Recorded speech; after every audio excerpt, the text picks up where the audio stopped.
Hello, hello, hello po sa ating lahat. Ganun talaga ang buhay. Minsan masaya, minsan malungkot.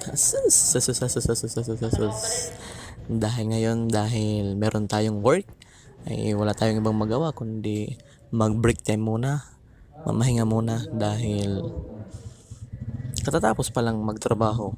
Kaya break time muna tayo, mamahinga muna tayo, mag-chill-chill muna tayo dyan, mag-isip-isip ng makakabuti kung ano ang dapat gawin mamaya or anong gagawin bukas.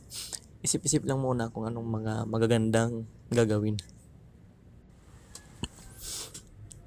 Ganun po talaga ang buhay. Minsan masaya, minsan malungkot. Minsan nasa ibabaw, minsan nasa ilalim. Ganun talaga ang buhay. Minsan may pagsubok, minsan wala. Kaya enjoy lang po sa bawat araw, oras na ginagawa natin.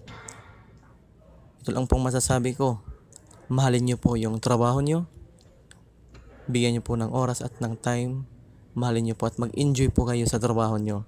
Dahil ganun talaga ang buhay. Minsan masaya, minsan malungkot. Enjoy lang po. Thank you, thank you, thank you. Follow sure naman dyan. Thank you so much.